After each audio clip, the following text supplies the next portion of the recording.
Okay.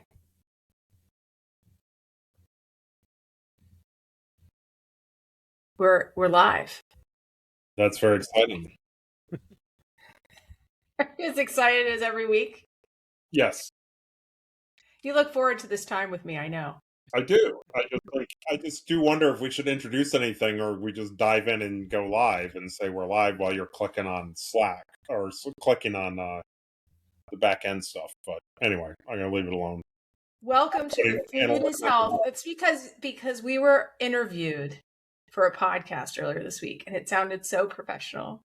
Welcome to another episode of the Food is Health Revolution. There we go. With Carter Williams and myself, Ellen Brown, and our guest today, David Williams. And yes, there is a relation. I've always wanted to say that. Like, every time it's no, there is not a relation, but yes, there is a relation. Carter has a brother, David has a brother, and they are both together on this call. Hello. Welcome to our live audience. How's that, Carter? Did I do a better job? I don't know. Let's ask the audience. Okay. Welcome, everyone. Okay. So, David, how about you introduce yourself? I'm David. I live in Ohio, and I am a career marketer in consumer goods. And I had the opportunity to meet Ellen recently today at Expo West, which was a lot of fun, walking around Expo West with her and hearing her interview the many entrepreneurs that are out there. And I have been listening to Carter's insights on food is health for many years now. So I'm excited to join this conversation and be of whatever value I can. I have lived in the CPG environment for a long period of time, not necessarily food related, but I think a lot of the dynamics are the same when we look at the overall context of consumer goods and many of the challenges that consumer goods have going to market and what they can and cannot do and what the overall environment is. And it is certainly a challenging environment. So I look forward to this discussion and hope I can add some value. Cool. Very cool. And of course, I was never aware of your background, David. I just knew that you existed and I knew that you were really healthy and really fit. This is what I've always had. Like, my brother is really fit, which of course I want to know more about this because I'm that person that likes to, obsess about such things. So anyways, but I will tee this up and then let's dive in for Expo West. I'll sort of tee up the stage of Expo West so Carter put David and I in a text chain together and said, you two should meet. This is how it goes down for me with Carter. It doesn't happen very often, but when it does, I'm like, okay, if Carter wants me to meet this person, I'm in. So Carter was like, you and David should sync up. You're both going to be at Expo West. And so poor David, we had made a plan, I think, to meet at like 9, and then it was at 10. And then I was like, I'm still over in these sessions. And so you're like, well, I'm going to go do X. And then you were patient enough to then come out of the maelstrom, and we managed to find each other, not having any idea what each other looked like, and not having photographic evidence of what to spot. Why we didn't do that, I'm not sure. I think that's pretty common. And then one of the first things you talked about was and what really stood out to me was you didn't say, after the introductions, obviously, you didn't say, Ellen, I saw this CPG brand that was stellar and they're doing X, right? You were like, I talked to this company and they're doing Y, and it was a tech platform. Yeah. And it just, that to me really resonated because it was just such a sentiment to, in some ways, it's like you can throw whatever, whether it's a health claim or it's actually true health, it would be back. Like, we saw some brands that were, staple products that were regeneratively grown organic. I'm certain that if we stuck a CGM on somebody we know that it is a whole food, we're going to know the pretty much the outcomes there. But it doesn't really matter at Hill of Beans, which, like you pointed out, you walked around and heard me talking to people. And that was enlightening because it really, I think, showed that this infrastructure layer of connecting what we eat, right, is not connected to our health outcomes. And so that just promulgates this cycle of cheap calories and then the creation of chronic disease. And to me, Expo West was just this really important visual, it was a whole thing that I had to go and experience to say, good Lord, no wonder. So yeah, it's an incredible experience. I mean, I give a lot of credit to the talent that is at Expo West, from the various entrepreneurs all the way to the marketers and the investors. It's really an amazing collection of people and talent, and the 65,000. So for those people that haven't read or heard us talk about this before, Expo West is called the Natural Products Expo.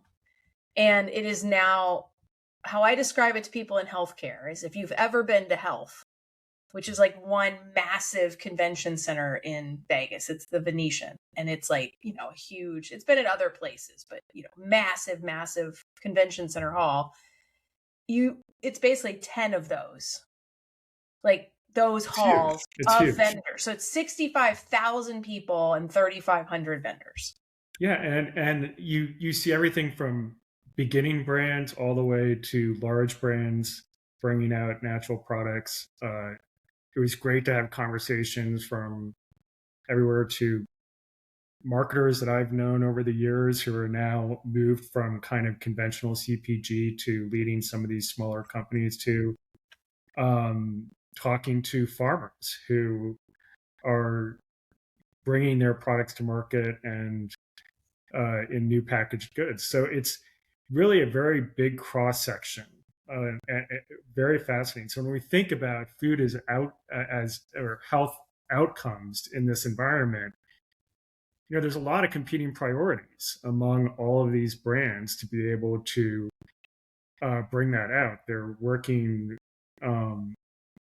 with a lot of different challenges to bring their products to market, and to be able to come up with claims that push out health outcomes. That's just a level that I think becomes too challenging when they have to try to gain distribution, drive awareness with their brands, lock into messaging that is going to resonate or seem relevant with consumers, and be able to drive that demand.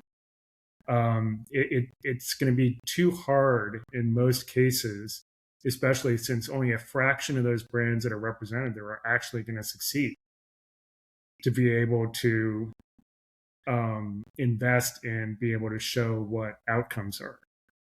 So in that context, I think you have to look at the entire kind of infrastructure of the consumer goods market and retail, and how information is flowing and how products are being brought to market today, to ask, what are other ways that you can end up showing outcomes? And I do think looking at how can you gather data and share data and make that relevant to everywhere from consumers to retailers, so that they can choose what types of products they want to bring to market. There's a lot of opportunities there, but it does require innovation in thinking about how do you develop that data and distribute it. So we've been talking about human-based outcomes and saying that there may be a shift occurring. So traditional marketing has talked about features our product has. Is heart healthy, our product is low carb, our product is GLP-1 friendly. Call those maybe features. And then there's the question of, if I actually eat this, will I live longer? If I actually eat this, will I feel better? Will I be less depressed? Will I be happier? Will I not be fat? So call those outcomes, which I guess in a marketing term would be benefits. So that somebody explained. And so, okay, if there are going to be benefits, what happens? And then in the extreme case, put somebody on a CGM, they eat X for a week, they realize it doesn't help, or they put them on a scale and they eat X for 2 weeks and they weigh a pound less. Those are outcome based. And we have said that we think the market's prepared to move that. That there are more and more individuals who want to really know that it has a positive benefit on them. So putting everybody on a CGM is probably hard. So in the first instance, the thinking that people are going to monitor CGMs is interesting. But from a marketing standpoint, if you were working for a major brand and somebody said, you know what, the CEO came down and said, you know what, it's time to shift away from features and we need to figure out how to measure this from a benefit standpoint because we think that there's a bigger pool of people. How would you think through that? Well,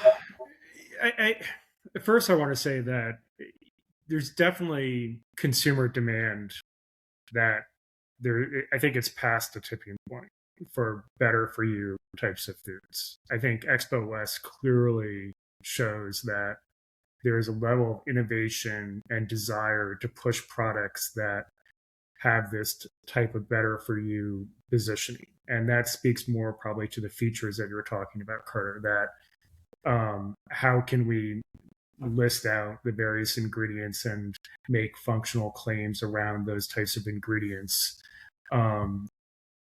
whether they build out more nutritional value or not. Maybe it doesn't go that deep, but there's definitely been a huge shift, I think, in bringing this in front of consumers and these types of ingredient sort of claims. And you see that with sort of protein and fiber and all these different additives that are being brought into it. So that shift has really happened. I think the other shift that has happened is that people really understand that ultra processed foods, that the evidence is clear that they lead to chronic health issues. I mean, I think that's hit a tipping point as well. So I think we talk about. And is that a class, or do you think the consumers want to get down to a product, or they'll just say, I'm just not going to eat this class of food any longer? I think it is. I think it is at a class level that people have determined that ultra processed foods are bad and better for you foods are better, or whole foods are better. I think if you look at a lot of the consumer trends and the surveys that are done, for example, by shopping groups like Acosta and others, where you see that 75% of consumers are, I'm rough number, but are gravitating towards this idea that natural foods, better for you foods are better, and ultra processed foods are bad for you. And that shift has changed. That shift has definitely taken place. So when we think about health outcomes, I think the evidence is there's both that bad food is bad for you, and then there's good food that's good for you. So I think the point of showing that ultra processed foods are bad for you, that's an important element. That's an important barrier, because it's kind of silly to think about the idea that eating good food is good for you. Yeah, of course it is. I mean, like, why do we have to prove that? Isn't it just intuitive that if you eat better, the things that you put in your body? I mean, there is a variation of like, oh, it's got Roundup in it, and right, of course, but that point, yes, and so I think that we've definitely passed a tipping point in respect to how people perceive all processed foods, and people want better for you foods. Now, when it comes down to your scenario where a CEO says, okay, let's understand what the benefits are, it's to approach that is a costly venture to do. It just doesn't fit within the framework of how consumer goods go into market. I mean, their frame of mind is that whatever we launch, there's going to be a fraction of these products that are actually going to succeed. We have to fight for shelf space. We have to come up with claims that, if you come up with a claim, you then have to educate consumers on that claim. that's a costly venture to be able to do that. And so what ends up happening is that you end up gravitating to the means. Like, what is the thing that's going to be the claim that's most relevant and easy to recognize and understandable that consumers are going to get, and then they're going to buy that product, and you're trying to be just ahead of the rest of the competition and be able to get those types of claims to the market. So it's really not within, I think, a common CPG infrastructure as far as investment and innovation to be able to make the type of investment to prove out a health outcome of a specific product. It's going to be more. Does it need to be done, or who should be doing it? I don't know if it necessarily needs to be done. I think it can be done more from a broader level of looking at what are the types of ingredients and nutrients that can lead to better health outcomes overall. And so whole food versus processed food, or omega-3 balanced meat, right, instead of non-omega-3 balanced meat, things at that kind of level. Yeah, and so that's where, if they're dealing with the FDA, they're going to say, okay, I have these ingredients, and these types of ingredients lead to this type of functional health benefit. And by virtue of us having these ingredients, you're going to be able to get this benefit of with this product. And those are the types of things that you would see in supplements, as well as whatever they're adding into the various products. Yeah. So that's going to be where I think most companies are going to gravitate towards. And I think that that's what you've seen predominantly across Expo West, is that you just get all these functional health benefits that people are, through very strong branding, adding those benefits to their packaging and claims. And they're just in a race to try to get them on shelves and get the investment they need in order to be able to drive distribution. But, you know, the challenge that I have, and maybe it's a little bit cynical, is that are these actually better for you products? Are they? Yeah. They probably are cleaner products. The ingredients are probably better, et cetera. But at the same time, are we just nuancing processed foods to just be a little bit? Yeah, that was sort of the Power Mac conversation. Power Mac came out and they said, we're going to give you more protein. We've got more fiber because we're using pea protein. Right. But the fiber was really a residual from the fact that we're using pea protein, and the form of the fiber may be, frankly, irrelevant in a gut, liver, brain context, but it looks good on the label, and the protein that they had is probably more bioavailable, but really no sure evidence of it. So do consumers care? Like, are consumers just like, it says more fiber, I'm gonna buy Power Mac? I mean, I think consumers have very individual can I change instincts. That question? Yeah. Can I change that question? Should consumers care? Because I feel like we there's so much of an opacity that we've put in the food industry and in our food that like, I guess it's more, should they care? Because, well, I'm going to take it even one step further, is if you could twist them to care, if you could position them to care, or if you could change their attitude in some particular way so that they say, I can reduce my healthcare costs, I reduce my healthcare costs if I take these steps. And therefore there's a wallet share shift from healthcare. Exactly. That's all of a sudden new.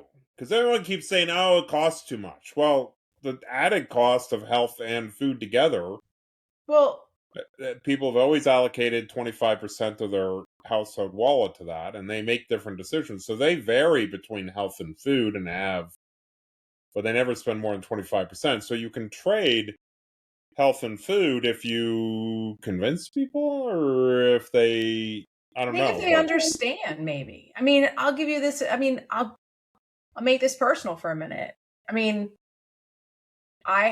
you guys know, I mean, well, Carter knows just because I've talked about my health data so much. Like, I have thyroid nodules. Like, a thyroid's been an issue for me since I was in my 20s, and I'm in my 50s. And what I'm supposed to do from an evidence-based protocol is I'm supposed to take thyroid medicine, right? And then I'm supposed to go get a ultrasound every year to see if the nodules have grown. That is the clinical guidance. Standard of care. That is the standard of care. And my feeling on that is I need to figure out through my diet and my lifestyle and any other supplements how to handle the thyroiditis, the Hashimoto's piece of that, right? Not just the thyroid itself, because there's two different things going on, right? And the autoimmunity component of it is not something that is addressed through that clinical guideline. So my girlfriend this morning, we went for a walk, and she said it was like an odd time. We normally go very early, and she'd texted me out of the blue and said, "You want to go for a walk?" It was odd. She's like, "I had to go get an ultrasound this morning." And I said, for my endocrinologist, and I said, "Oh, did you have to go get an ultrasound of your thyroid for nodules?" And she was like, "Yes, I have to do it every year." And I said, "I'm supposed to do it every year." And she said, "Have you?" I said, "No, I haven't for a couple of years because I pay out of pocket for that. The way my insurance works, like, I have a massive deductible. So I have to pay out of pocket to go get that scan. And every year it's the same damn thing. And so I'd rather, now, should I get it? Yes. I mean, but my point is, where my mind is, I'm focused more on spending money on the food and the protocols and those things that I know are actually going to make a dent in the autoimmunity piece, which is what drives the nodules. So, like, that's an example. Feedback loop on that. I mean, you're just sort of a wacko, aren't you? But hear me out. What I'm saying to you is that I am taking money, in my mind, I am taking money from following a protocol that, in my opinion, doesn't actually address the root cause at all, but instead just tells me if I'm still going downhill. And I'm shifting that money to the upstream to say, what are all the things that cause that autoimmunity, and try and stop that. So whether consumers should care about this stuff or not, I kind of think that they do care already. I think broadly they do care. And I think, to your example, Ellen, I mean, it's a very good example of how your individual experience, you have come up with your solutions for tracking and living your life and making the choices that you need to make. And that's based off of what's available to you and what's accessible to you. And I think by and large, that's what you're going to find, is that people are going to be making, because it's very personal, people are making those individual choices. From a more macro level, what are the primary challenges in getting good food out there? And Carter, you've talked a lot about this in respect to citing Dollar General as maybe the next distribution for bringing food into food deserts. But it really is access. There's a lack of accessibility to good food. People want good food. I think that's clear. But what they have access to is a lot of crap food that has been able to, over the years, learn how to cheaply deliver this to every nook and cranny of the country. So that's what they have access to.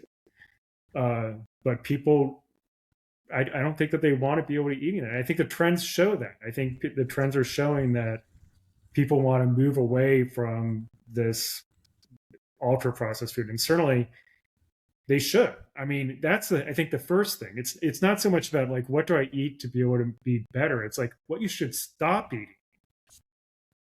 Yep. Because you just stop eating this stuff because it's leading to chronic illness. That's the first step that you take. Yes. Now, optimizing your health and getting into that groove of like, what do I eat? What type of exercise do I do to be able to be better and things like that? Those are choices that are more individual that you work through, that you get your different feedback loops. So it's how do you listen to your body, things along those lines. Those are more individual. But the first thing is like knock out the bad crap. Well, so, I mean, if you're General Mill and you're trying to figure out your product line, and really you know that everybody should be eating whole food, what do you do? What if you're General Mills? What do you do? Yeah, I mean, General Mills, do they go into the whole food business, or do they? I mean, are they on a dead platform? Or are they in the buggy whip business? I think that they are. I'm kind of of the frame of mind that when it comes to any type of the consumer goods, that product innovation is something that comes and goes, and anything that is new and introduced to the world becomes obsolete very rapidly. What I think is the type of innovation that sticks is going to be distribution innovation. And I think we've seen this in many examples. So, Costco is a great example of distribution innovation, being able to bring products in new ways and new customer experiences to people. So I think when it comes to consumer goods, yeah, they're antiquated. They are not set up to be able to do this. They're acquiring businesses at a very high rate that are playing in these areas. You look at examples like Poppi, very good examples, but they also represent high velocity categories. It becomes a lot more difficult when you get into like product categories that might be lower velocity within stores. And what's velocity mean in this context? Just the rate in which you're moving product on a unit basis off the shelf. So it's so consumer goods and retailers, they innovated in the space of being able to mass produce and mass distribute products. And they have created a system to be able to do that. And it works very well and very effectively.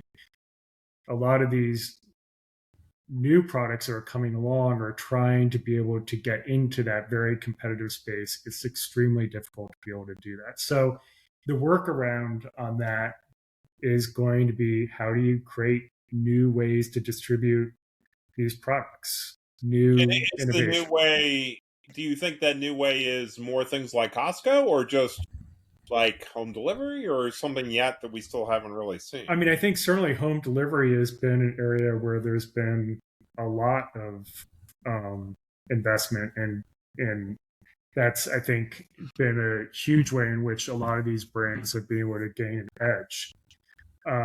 Costco is, I think, also a really interesting example because they aren't kind of held by the same challenges that other retailers are, which is we have this shelf set and we have to plan it out very carefully and make sure that, they just move pallets in and pallets out, and they do it based off of what the amount of SKUs. Walmart's got 60,000 SKUs, so Costco's got 6,000 SKUs. And it's interesting when you go into Costco, you see a lot of sort of these emerging brands that, end up popping up there. And I do think Costco is a good example of a place that can work. Really good. Something I was sort of thinking about too is when I was out at Expo West is looking at regional. When I talked to a lot of the smaller companies, they talked about how they have regional distribution, even within large national retailers. They had regional distribution within a certain set of stores, which is kind of interesting because if retailers can look at it from that perspective of sourcing products more on a regional basis, would that be a different model of bringing products to market? Not trying to do things at huge scale. The Independent Grocers Association. Is that a different angle? Is that what you're thinking about? I think something along those lines. I think the other thing is really private label is really fascinating. Private label is in consumers trust private label more and more. Can we go to, so interestingly enough, I'm actually pulling, I recorded these conversations, to your point, David. And then I also want to read some notes. People have been sending in some notes. Sure. But I talked to I don't know if you were with us. I don't think you were with us, but I talked to the chocolate company. It's my favorite. It's the ones that I buy at Costco. And it was like the CEO of that company. And he's actually, it's a whole chocolate business. It's not just this particular brand they were representing.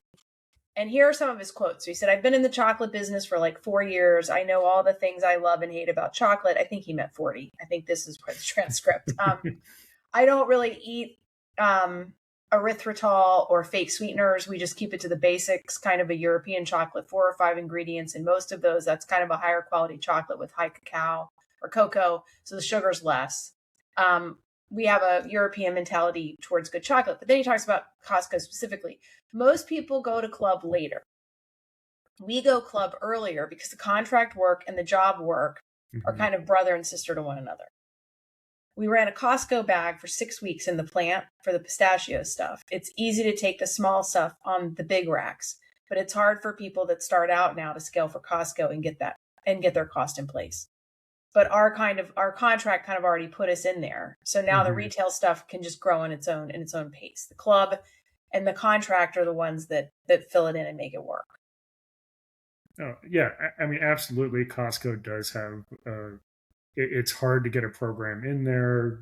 It's not going to, it's going to not be easy on the margins to be able to do that. And to be able to hit that scale is a challenge for any company. So every outlet is going to have its own unique challenges. Even in my experience in going to Costco, you have to build out these special packs that are different than you offer anywhere else, and it ends up sucking up a lot of margin as a result of that. And usually you need to be able to present Costco with something that is going to deliver about 20% value to the consumer. Interesting. So it's a tough environment to play, but you get get in there and you can get a lot. Yeah, no, I mean, and Carter and I have talked a lot about the model at Costco versus regular retail, and the economic model there, but the sales model.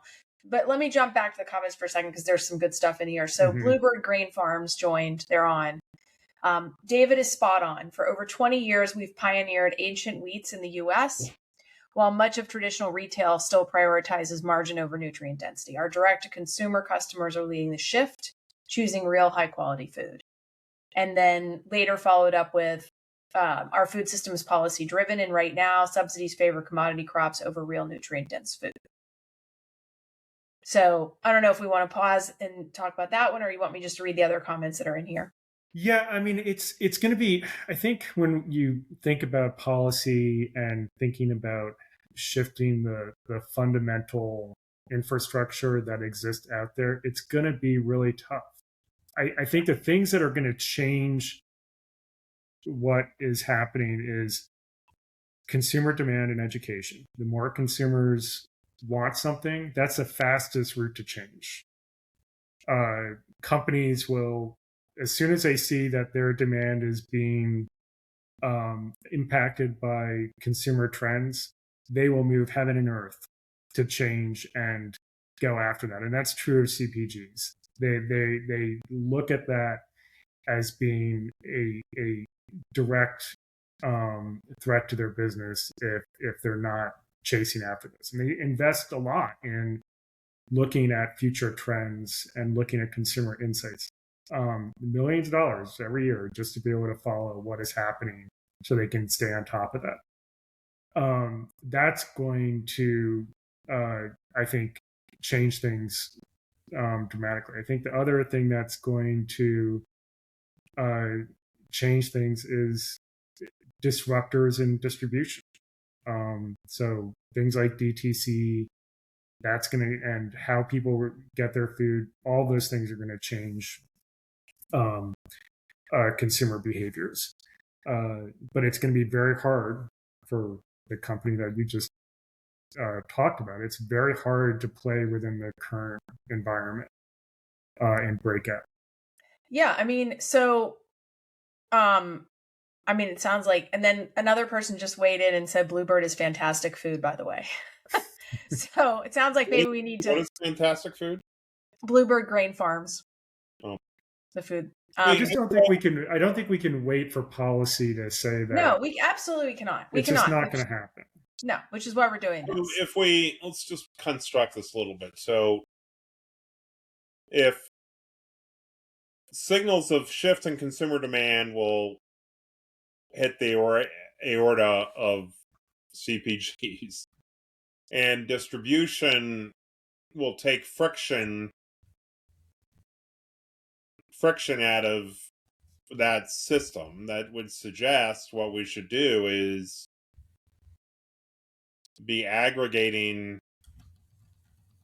the food as health consumer, the information around them, and working with distribution channels to open up, to take the friction out of movement, so that innovators in the food as health realm can respond to the consumers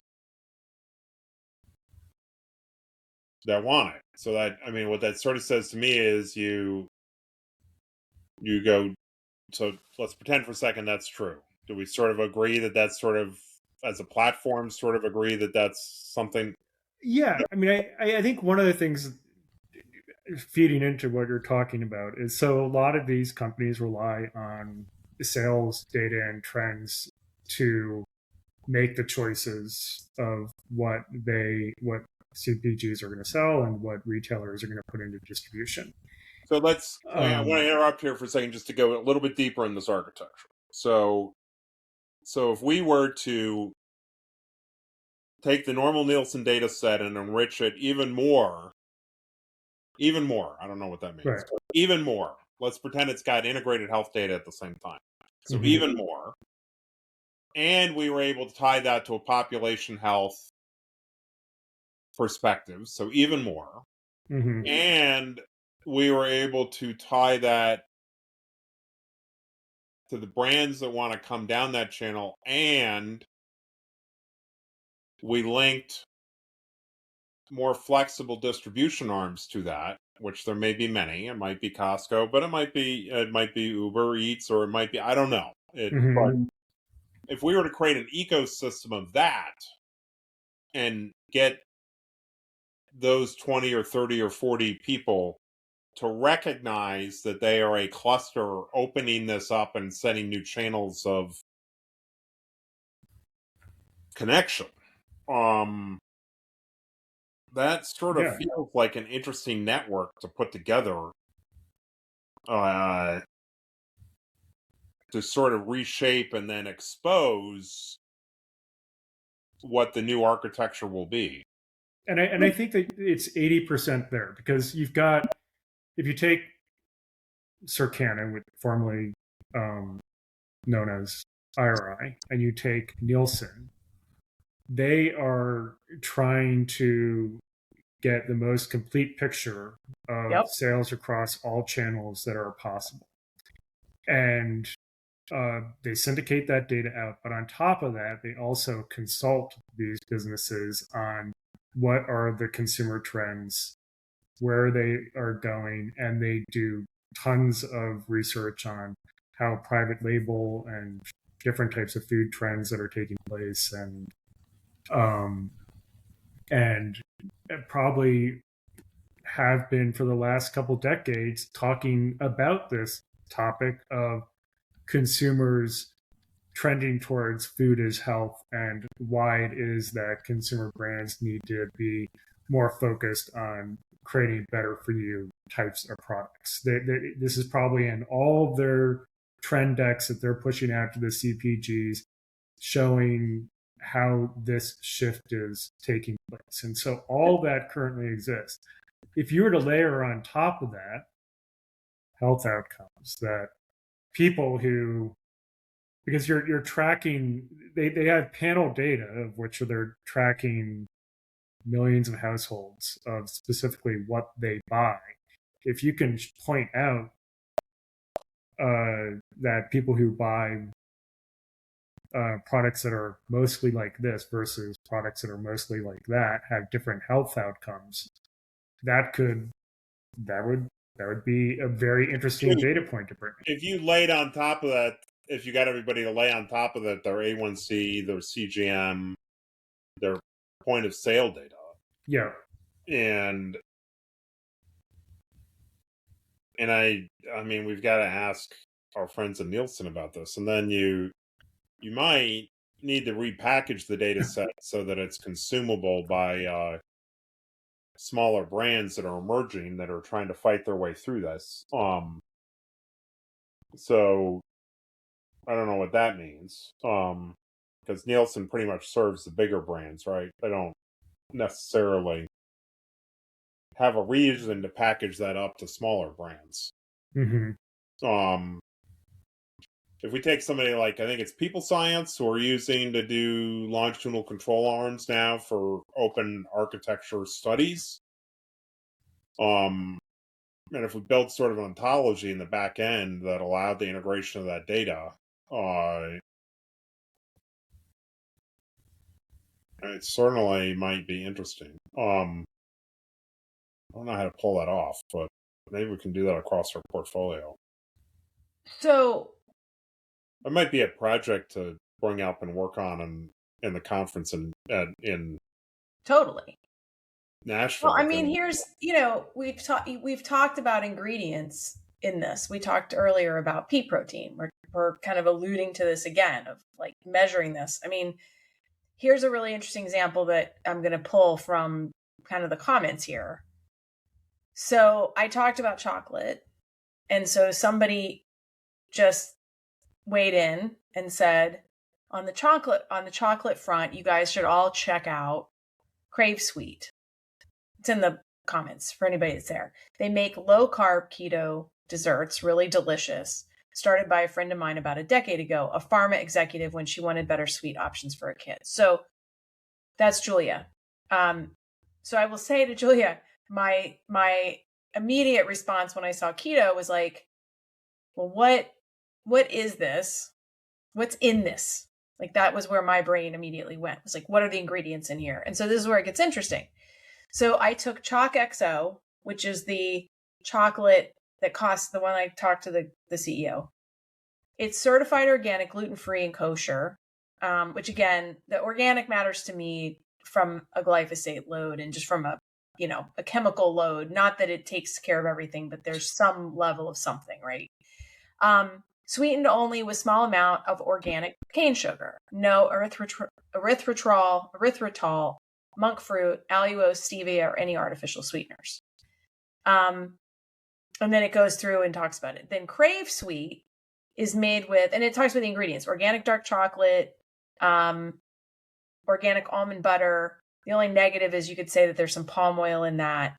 And then there's 5 grams of sugar per cup, 60% cacao. Crave Sweet is made with certified organic and raw cacao solids versus organic cocoa mass. So that is a more pure form, right? And cocoa butter or cacao butter. And then it's sweetened. This is where it gets interesting. It's sweetened with Boca Sweet kabocha extract, which is a natural 0-calorie, 0-sugar sweetener, sugar-free, gluten-free, soy-free, keto-approved vegan. Mm-hmm. And then I came down and said, what is kabocha extract? And it says it's essentially a premium food, xylitol. It's a proprietary extract derived from Japanese pumpkin. Unlike common xylitol, which is extracted from waste materials, this is a completely pure extraction from a pumpkin.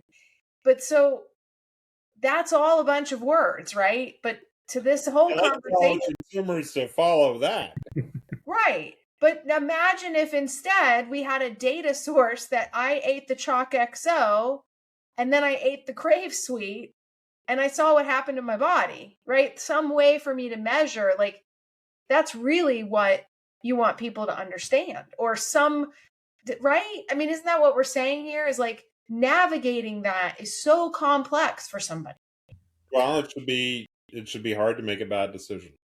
Exactly. But I mean, I think I don't know if it's ever going to get down to that level. I mean, it seems, but I think that it can get to the level where what are the things that I'm doing in my life? How am I making my food choices in moderation? Yep. What am I doing for my physical health?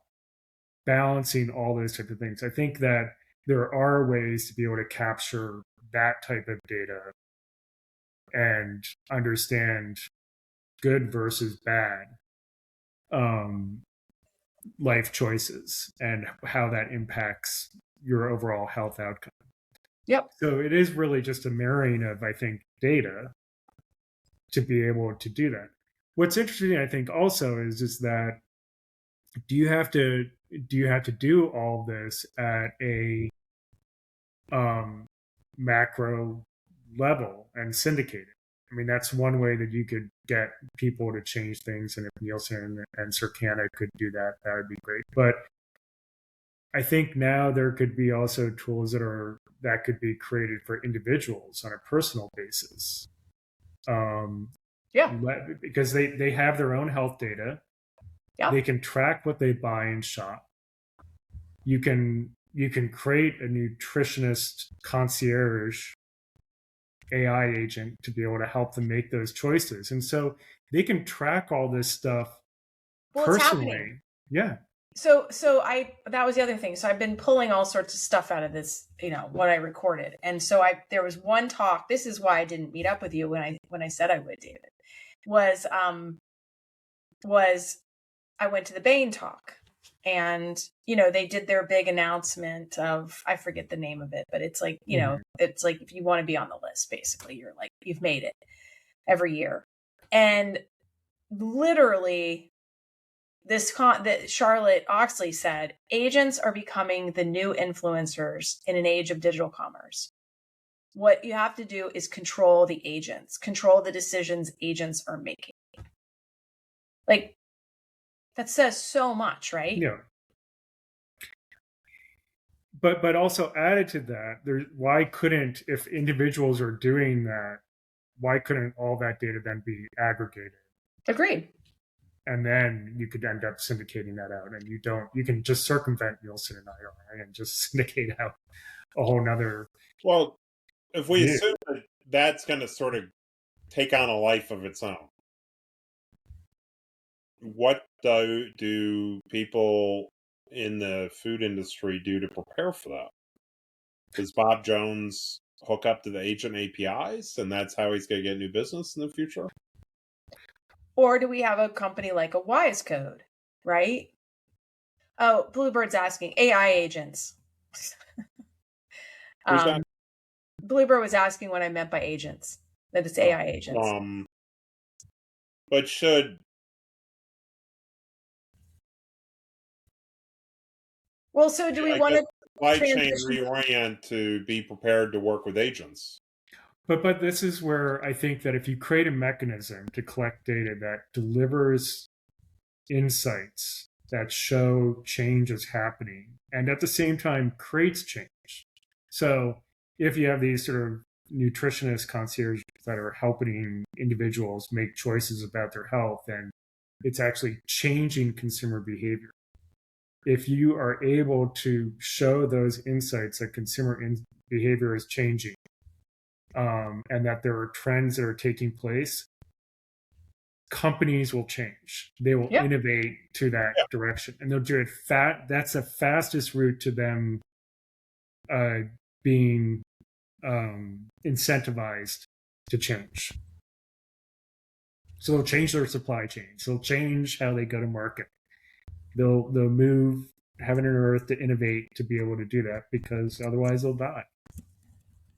So who do you want to short in that, and who do you want to be long on in that market? It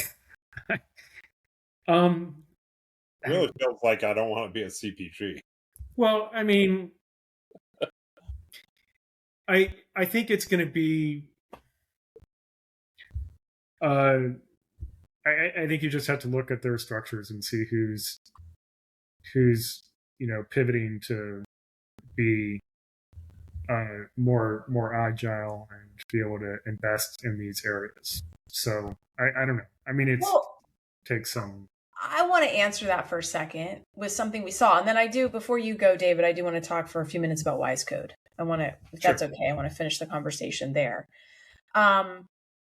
So this is, I kind of push, I don't disagree, Carter, that I wouldn't want to be General Mills right now. Like that, just like I don't particularly want to be a hospital right now. But outside of that, when we talk about CPG, there's such a massive opportunity, though, for getting it right to answer this consumer demand that we all know is not being met. I mean, my own daughter came home all annoyed this weekend because I had the Good Culture cottage cheese in the fridge. I'd scored a bunch of it because, it's literally become like a game. It's like whoever at the grocery store spots the Good Culture buys it. And she's like, do you know they got bought out by some big company and they've changed the ingredients and now it's not just 80 calories, it's 90 calories and it's not as good. And then, and I mean, that's right. That's like that. Apparently. I'll wait a minute on that. I do want to, because I want to kind of go back to this other piece to tee up Wise Code. So I do have one little thing to say. All right. Our mother ate cottage cheese all the time. So, and I hated the stuff. I did too. I hated it. And now I eat it regularly. I just find it incredibly ironic that we've circled back to. Oh, yeah. I thought it was nasty. Our insane it mother. Is nasty. I don't eat it. I can't eat it. Random crazy ideas, which was sort of a characteristic of part of that side of our family. But the other piece I have to say is like food for me has become functional. I enjoy it, but for me, it's primarily functional now. But your daughter is already reacting to there was a brand purchase. Yeah. And now Good Culture's out. Yeah, absolutely. No, it doesn't have the same excitement for her because it's like, well, it's been ruined or something. What's that? She's 21. 21. So, I mean, that's still. I apologize. Keep going with your angle here. No, it's okay. I just want to tee this up because I think it's a good tee up for Wise Code. And then I want David to talk about why that company really resonated with him. And then we can talk about it more once he has to jump off and however we want to close out. But so this was one of the first companies that I talked to when I sort of before I realized that like the idea of testing how their food impacts human health or, just even your CGM, like it's so far removed from what they're thinking about. Like this is when I was still naive when I asked the question, but this is a company called Oliera, Greek family owned, and I'm teeing this up with I'm actually, when I think about a General Mills or just a CPG in general, I'm going to describe what this company is. And this is what consumers are trying to find on the shelf. And so I think that's what frustrates me about this is that what I'm getting ready to describe is accessible. There's a company that has already used this and created a product around it. So the big brands could do this. They would lose margin. I mean, it would be monolithic. They're monoliths to have to try and change this way. But like, to me, this is what we're talking about. So it's a Greek family owned 5 generations of grain milling. They make breakfast biscuits with organic ancient grains, sculpted oats, stone milled the old fashioned way, 46% less sugar than leading brands, 11 grams of fiber per serving because of the way that the oats are milled. I'm guessing that Bluebird will probably weigh in on this. But that is a processed food. That is an ultra processed food. And I don't know if we call it ultra processed, but it's not like, for example, today's been a day where I haven't had time to like go in and make myself some, what I really want to make. You have those kinds of things on hand. I mean, Katie Stebbins always reminds us, Carter, that people just can't, they need convenience. They need shelf stable convenience, right? So that leads me to Wise Code, which is like, and so when I asked this guy, what Uni wanted me to ask him was whether they have any outcome data to back it up. Ask Andy, your non-UPF, high fiber, low sugar. That's exactly what the metabolic research says moves the needle. Have you done any blood sugar response testing, even informal CGM data comparing your products to conventional breakfast options? And that's when he was like, I don't want you to record me. I don't want to, I'm done. I'm tired. Mm-hmm. So, but Wise Code, I think, is what's so interesting about that is that enter Wise Code, right? Yeah. Yeah, I mean, I think all of those types of apps that kind of tell you what the quality is, the nutritional quality is of your foods are very interesting, primarily because it's data capture. And you're engaging consumers and providing them with easy to understand information, binary yes or no. This is good, this is bad. And that creates a level of education that is very accessible. And when you're capturing that data and those choices and you're able to marry them up with health data, it just seems like it's an easy connection to be made. It's not happening necessarily at scale right now, but it's hard not to imagine it happening in the future. And I think when we spoke to Wise Code, we got the impression of just how data driven they are and how that type of competitive advantage was who is able to really gain the most access to data to be able to help consumers make data informed decisions. And that includes, I think, looking at health outcomes as well. So it's not now, but I think it is in the future, one way or the other, able to make those connections and empower consumers to make those choices. But I think it's a mix of providing that from a high level as well as consumers being able to manage this on an individual basis and giving them the tools on an individual basis to do that more efficiently. So going back to the beginning of the conversation, Ellen, when you're talking about the things that you're tracking and things like that, that's hard work to get to that type of solution and marrying up all those different data points that you have in respect to your own health. That's going to get easier at some point. Well, I mean, it got solved already. So that's, yeah. And I'll just say this because I want you to keep talking for your last 3 minutes. But I mean, AI solved that for me. Yeah. Imagine that. And I understand, like, if I hear one more person say, you're so far out front with AI right now, Ellen, I'm like, right, because I want to understand the tool we have. And so to me, it's like when I see what I've been able to do in its worst form, like doing it as a side project here and there and, whenever, I mean, it's mind blowing. It took all the friction away. It's a matter of time. It really is. But as these things get adopted and people learn more and more about themselves and get more accessibility to it, and it is going to drive innovation. With CPGs, it's going to drive innovation at retail. I think I was thinking about this the other day. You walk into a grocery store today compared to what it was 10 years ago or 20 years ago. It is so different what is on the shelf. It is incredible. It is incredible. And that is a huge change. Now, is it where we need to be? No. We have to get rid of the really bad foods that are out there, but it is really remarkable how much has changed materially and what is now accessible to consumers. And it's a matter of time before all these things get connected. I'm not sure, Carter, where you invest in order to be able to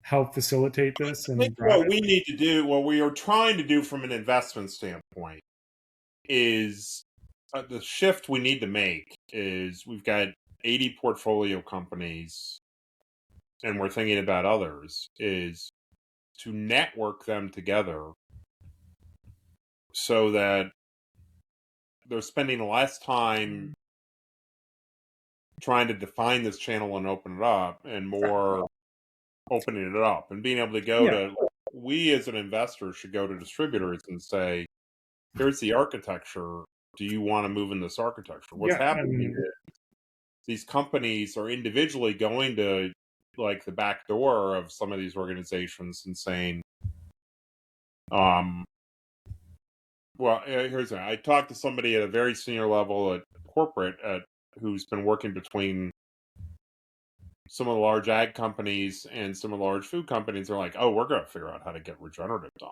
And then you talk to them and say, well, have you talked to Audacious? Have you talked to Ameriterra? Have you talked to Organics? Have you talked to the companies that are making it so that regenerative can scale? And they're like, who are those companies? Do they really know what they're talking about? And you're sitting there like, okay, you guys are sitting around in the executive suite having this conversation, and you're not even aware of the people who are like losing their mind on the front lines trying to organize it. It's sort of like somebody sitting like in the defense industry, sitting back at Boeing and sort of saying, well, I don't know how to design a drone and whether it's a good idea, but don't sit in the room with some Ukrainians to figure I have to go now, unfortunately. Thank you for joining. I've enjoyed this discussion. Hope I provided some value here. I'd happy to. It's great value. Talk more about it, and but thank you for inviting me, and see you later. I enjoyed it. Okay. Thanks, David.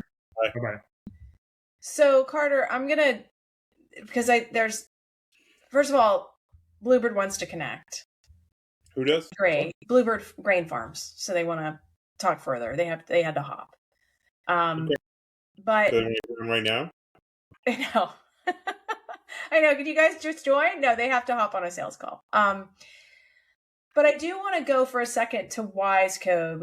I just want to spend a couple minutes on this. And then we can jump however we want around. But I didn't explain what Wise Code is doing. And I think it's really helpful for kind of the System C piece and really what we just talked about. And then also James, well, let me do this first. James, our friend James Valencia that we met at the Unconference. He came to the Unconference. You remember James? You remember James? Young guy? Yeah. I'm sorry. Okay. I'm sorry. I didn't realize you were asking me a question. I just wanted to acknowledge you knew James. Our friend James. Yes, I know. I acknowledge it. You don't have to waterboard me. I will admit I know him. He said, I met a cool entrepreneur who has tech for Crohn's disease. You swallow a pill-sized device and it attaches itself to the gut lining to dispense medication when flare-ups happen. It would be cool if it had a diagnostic tool in it to measure microbiome changes. Well, we know people that know how to do microbiome. Exactly. And so I agree with that. And I think that I just wanted to say that because that gets back to the point you just made to David, which is what we're trying to do here through Food is Health and through what Chryssonia is bringing these companies together to do that. And then we already have an ingredients company, 2 ingredients companies, but one that's already said, I want to do this kind of a test, right? Yeah. So we connect those dots. There's more comment here, which is, hi, Ellen, we can get non-GMO and organic corn-based cereal and snack products to market within a year or so that will have 16% fiber, 16% protein, 10% higher fiber, and control the fats in the 2 to 4% change. Tell me what the best range is so you get good brain health, and we can do that. This would be product that would be similar to the 1950s, 1960s, really high quality before chemical fertilizers and weight controls came along. There are farmers that will produce the corn needed today. There are things that can be done with the small grain products in particular when you add certain chickpea flours to it. There's some really interesting product platforms that could be brought to market. A big part of the problem is that CPGs have consolidated to the point where they get their ingredients from certain millers and other companies and do not want to change their supply chain. This is for non-GMO project verification, organic certification, SQF, and just a practicality of bringing a big volume of grain products to their door for consistent processing. Small companies are not set up to do that very well in volume that it takes. I mean, these are things we talked about, but that was Kenneth Bullitt that threw that one in. So you want me to jump over to Wise Code? Yeah. Okay. So it's a food intelligence platform built around the premise that food systems' core failure is information. It's had a starting point of UPF designation, and they now have 50 plus codes that are expanding into female-specific nutrition codes. And they're basically trying to do a code-based scoring system that translate nutritional complexity into simple yes and no decisions at the point of purchase. But the underneath consumer layer is really what is really interesting, is that they have a database that they describe as the most comprehensive curated food database in the world. Billions of attributes growing in real time, which of course I told them they needed to talk to Eat Love because Monique has built an amazing piece of this. I can't say something negative here. What? Can I say something negative here? About Wisecode? No, I just have heard people say we have the most extensive database. I know. I've heard it like 400 times. No, so I don't disagree. I don't know. That's not where the competitive advantage is. Yes, but they have a tool called Scout, which lets anyone photograph a product in store and adds it within a minute, no scraping, no lag. The data compounds as users engage. The 10-year vision, this is, I think, what gets interesting, is that their 10-year vision is to recruit 50 million people into an opt-in longitudinal study, layering blood work, DNA, and eating habits over 2 to 3 years to generate real-world outcome evidence at a scale no clinical trial could produce. That I'm glad to, and we just got, one of our portcos just got a grant to build a 9,000 person longitudinal control study on microbiome. Awesome. So I probably will be backed by People Science, but it would be interesting if they want to lean forward to lean into that. We should connect. I mean, but that's going to be one of the largest. That's going to be, and then we've got another company that's taking all the UK Biobank data to understand its effect on proteomics. So it would be interesting to extend that architecture into other realms. So I'm sorry, did we connect with these folks, or I did? You did. So we should figure out how to link them up with. I'm not sure whether the grant is public. We don't need to go there, but we can. I mean, we need to follow up with them anyways. Certainly connect them with the CEO of that company, and that's very microbiome driven. And it would be interesting to add the others, and it would also be interesting to take those grant dollars and extend them. So take the study parameters and allow. This is. I know where you're going with this. Science. It would be interesting to take some of these protocols. Yep. That are being established with institutions and extend them, and basically say, do you want to extend this protocol and contribute additionally to it on your own dime? I mean, I realize that some people will be making money off of this, but the ability for people to lean in and contribute and build out the control arms would, from the biohackers, would be. Oh, totally. 100%. Well, I mean, you and I have talked about the fact that we should do this through Food is Health. I mean, I think by tomorrow morning we'll have 20,000 subscribers. And I mean, that's a meaningful amount of people that could start providing a layer of insight, right? Yeah. I mean, if we get 10% of our subscriber base and we'd have 1,000 people, that's not chump change. And something we're going to do that I'd like to do, I just haven't written it up, is I'd like to build a citizen army of coders around us. A bunch of you have started using vibe coding. We put together an app that I think we're now calling HealthSpan, and the intention here is not really, it was like, oh, that's a dumb app because you're not going to be able to make any money out of it. It's like, we zero interest in making that money out of it. The general idea is, can we start test bedding some of these thoughts so that we can then write about them better and more informed? Yes. And I think some of this app stuff is you're going to be able to generate apps on a whim more and more. So the intention here is can we build a unifying, well, anyway, we call it HealthSpan. I'm going to probably post it, but what we might want to do is see if some other people are willing to contribute to the repo. Yep. And help just build it out. So if anybody's interested in doing that kind of stuff, certainly let us know. But I'll put something up on. We'll do a post on this on our Substack, and if people want to join the effort.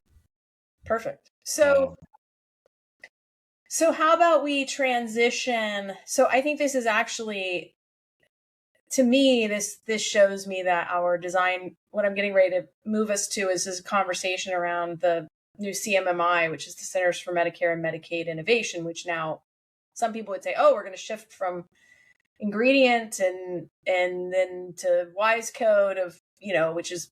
I don't think we should talk about CMMI. I want to talk about something else. Fine. But I do want to hit on that at the end.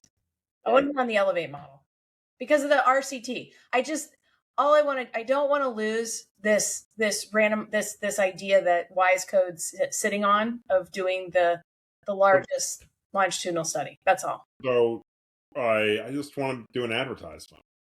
So Okay. We're having a conference on the 29th and 30th in Nashville. Of April. At a farm. So on a farm in 20 days. And it's getting cool and cooler because cool kids are going to be there. And the conversation, it's an opportunity. Like, we talk about this stuff online all the time. And we do Zooms and webinars and everything. But here's an opportunity where we got Dr. Joe there. Dr. Joe's like the OG, and basically, Expo West is really a product of Dr. Joe. Yeah. Like, he was patient one in that. So Dr. Joe's going to be there. Eric Smith's going to be there, who's working on everything we're trying to do on Gen's going to be there. We're going to have Holobiome will be there. Gen will be there from who? Gen. Gen's going to be there. Gen's going to be there. Like, Katie Stevens is going to be there.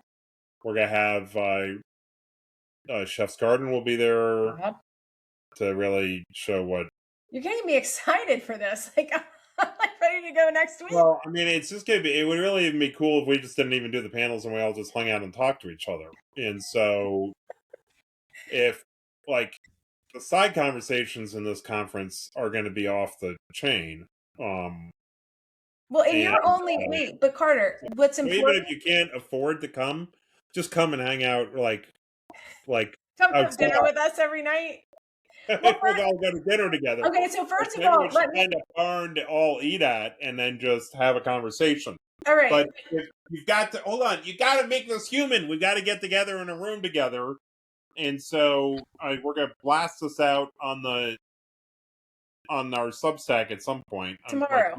Mine, because I'm thinking about K1's distribution to all of them. It's going to be out tomorrow. But like we're going to blast this out, and I just honestly show up in Tennessee at Nashville on the 29th and 30th, and let's collaborate to figure out how to go to the next level. We're doing this in association with someone else who runs these conferences. It costs some money to do it. So there is $1,000 fee to go to the thing. And we're not picking up any of the money. We just did it for somebody else. So let's get together then and reset our thinking or update our thinking in person rather than through email and videos and exclusively. Through that exclusively. I mean, this is a practical. Agreed. But I am going to share this. Can I share I'm sharing my screen. Someone was like, who's going to moderate each panel? We're not having different moderators on each panel. The moderators on each panel are Ellen and me. And we're going to try to pull it together. Eric Smith offered to moderate, so we might have Eric, because Eric's really giving some interesting thoughts. I didn't tell you that, Ellen. We might have Eric help out on some of the moderation, but we're really trying to make this a very through-line conversation, and we'll draw on people in the room a lot to really connect. So it's going to be a different way of doing a conference. It's sort of in between a normal conference and an unconference. And it's going to be sort of weird. When I moderate, I'll call on people in the audience to add to the contribution to the meeting. And there are going to be a lot of cool people there. So I'm excited about it. And we'll bounce the agenda around. We may even change it while we're there. But well, but I think this is really important. So there's a couple things I want to call out on this, okay? Which is the 29th. You and I are actually leading. The official conference doesn't start until noon on the 29th, and there is a separate ticketed session, which is the morning of the 29th. So no, but this is important because your point. If you don't have the whole conference is the conference itself is like $1,099. You get a 15% discount with the code that's on our Substack, which I can pull up in a second. I know healthcare actually used to work, but there's like a different one. I think it's Food is Health is our code. You get 15% off. But if that's not in your budget, you should make it in your budget, but if it's not, then you have the option to come to the Food Health Innovation Lab, which is Carter and I's innovation lab. Some people know of it, but this is it, right? This is sort of like a mini unconference. So anybody who's not been able to come, this is like, we're going to run it like a piece of how we run the unconference. So this is going to be conferences are sort of structured invitation only. So that for us to get a better idea on who we should invite to unconferences, it's helpful to come to that. Right. And this is $199. And I think the discount code works. So like if the big ticket isn't in your thing, but the little ticket is, come in, have dinner with everybody the night before. We're going to have dinner gatherings. We're not paying for the dinner, but we are going to make sure that there's a spot for all of us to meet up and have dinner. Come the 28th for that night, then join the innovation lab and then stick around for dinner that night as well. Like it's that, like to Carter's point, I mean, you could do just that part and it's not nearly as expensive. Or you do the dinner, you do this, and then you fly home and you only have one night of hotel. But this is what that innovation lab is going to be. We're going to really drill into the Rebel Alliance and System C. And then we're going to have a really robust working session where everybody talks about what they're building within System C and the problem they're solving and what they need to do to go forward. And you get to meet everybody, and no pitches. It's not a pitch session. And then we're going to have some breakout groups and really good conversation. And then I think this is the other part I want to highlight is this is a food health and food is medicine conference. So this is like a double whammy. So if you are smack in System B, you're like, I can't go to a conference that's focused on a future that I want to build, but I've got to pay attention to how to keep the lights on in the current state. Great news. This gives you both. So there is the first afternoon, there is a more traditional System B, maybe B plus, right, type of approach here. And then on this talks about day one, and then day two is where we break into tracks. And you can still bounce back and forth. So you can go over to the more traditional food is medicine type conference, and then you can be in our System C focal point of track. So it's kind of a cool opportunity. Yeah, it's a good event. Is that good? Did we cover it? Do you want to say anything else about it? About everything.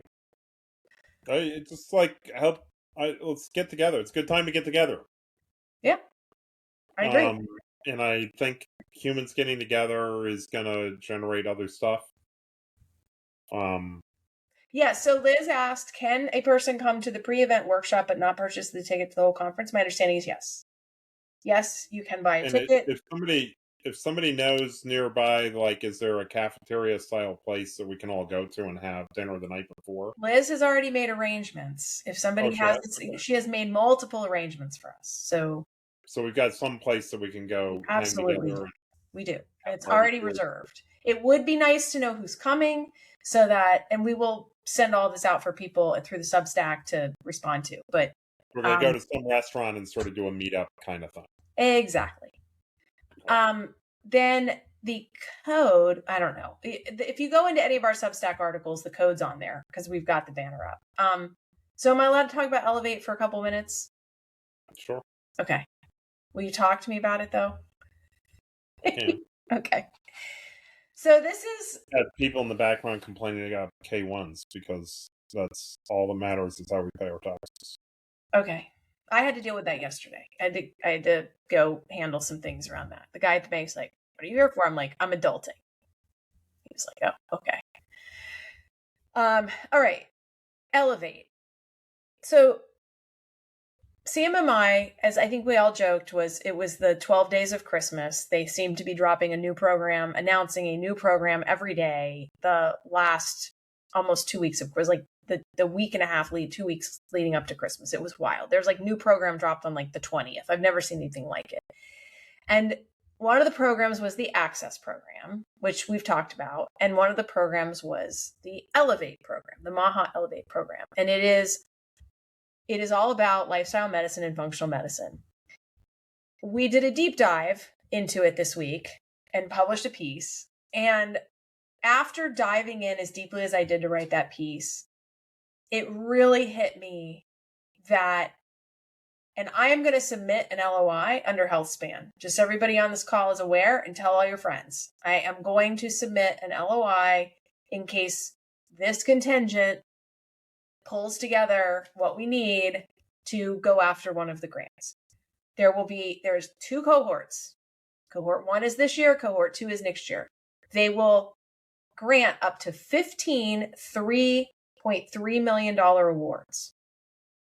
Those awards are not for food. They explicitly cannot be used for food. They are lifestyle medicine or functional medicine approaches, and they have to include a nutrition intervention or a fitness intervention. And what's most important is that the scoring mechanism in the whole thing, this whole entire grant, is built for CMMI, for CMS, to get randomized control trials about the efficacy of lifestyle medicine and functional medicine. And the reason I am kind of on a tear about this to our audience is this is such an opportunity for exactly what we just talked to your brother about for an hour and a half almost, of tracking food. If somebody has a grant, if we have a lifestyle medicine grant where people are going through a lifestyle medicine program, and these are also, you have to pick what disease you're going after. So if you're going after type 2 diabetes, cardiometabolic disease, right? Food is super important. It would be amazing to get at least 1 or 2 or 3 or 15 of these grants to actually have a layer in with CPG and retail or ingredient or whatever, that somehow we are including what people are eating into this. And it can't be by giving them free food through the grant itself. Can you pull out of the K-1s for a minute and react? Can you give me an example of what you think would be a really good proposal? Well, what CMS cares about is that you're going to have a 2,000 person randomized control trial with, control group. It's going to be basically, they are prioritizing in their scoring system the research itself. That's going to be the differentiator here. What would be a good example of what do you think would be like? Probably Kaiser. I don't know. I haven't reached out to Allison to find out. So Kaiser has the biggest, in Santa Clarita, Kaiser has the biggest lifestyle medicine board certified clinic of lifestyle medicine providers. And they have what some refer to as an intensive therapeutic lifestyle change program, which there's another one at St. Francis in Tulsa, for example. It's a 9-week program. And you go every other week physically to the facility. You are taught how to basically manage your life on the 6 pillars. You've got nutrition, you've got movement, you've got sleep. So I'm sorry, maybe I missed it. This is like understanding the protocol against lifestyle medicine, meaning the College of Lifestyle Medicine or Lifestyle Medicine Journal? Lifestyle medicine. I'm just giving you an example. You wanted an example. So I was just talking about what kind of. Are there any other, so providers should be pitching this? Or you have to have a clinical, even if it's not a provider that applies for the program as the entity, there has to be clinical in it.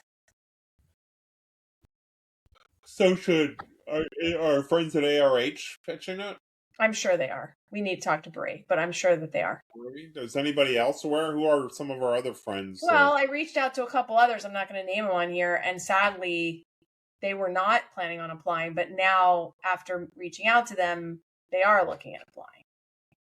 And a couple of them are on the fence about applying because they think they're too small to apply on their own. So that's why I'm like, talk to Agrinova, maybe talk to Agrinova team and the One Health project in Indiana and see if we can get something together there. Sure. Probably.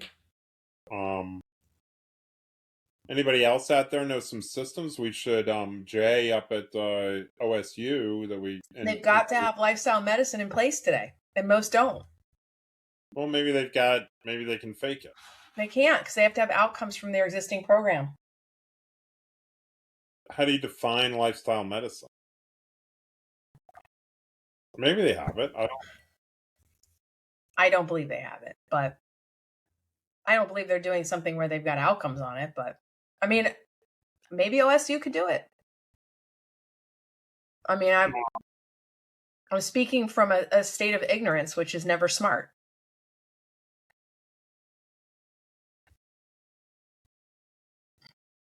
There's so much opportunity here. How do we target? How do we target a group of people? I think what maybe we need to do is when is it due? The application is due May 15th. The LOI is due tomorrow. Okay. Well, so they have to get an LOI to put an application in? Yes. Okay. Well, there's nothing we can do then. Well, that's what I'm saying. I'm going to put an LOI in.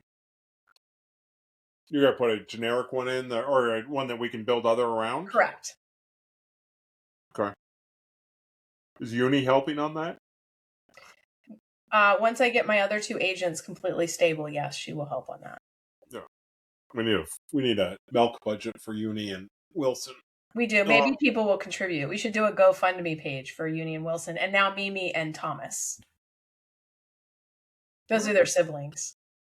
Mimi and Thomas. Can you do that on GoFundMe? I don't know. I'm sure you can. Anybody who contributes can get on the channel and listen. It feels like we need to build, like I've spun up on Perplexity, I spun up a new CRM for us to just focus on reaching out to people for the conference to make sure we have more cool people coming.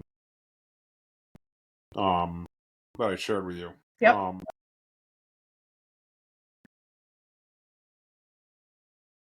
Okay. I think that's a wrap. We got 2 minutes left. Wrap. We're getting a spinning wheel here that's helpful. For everybody, we're like, I don't know why it's happening, but I'm guessing that we're moving up the ranks on the leaderboard at Substack, which means more people are paying attention. We're adding. And on that though, Carter, we absolutely need people to subscribe. We just need a handful more to push us to the magic number that will really push us. But what we have seen is that paid subscribers. What is happening is we're adding there are about 1,500 new readers a week. Yes, some days are 150, some days are 400, but yes.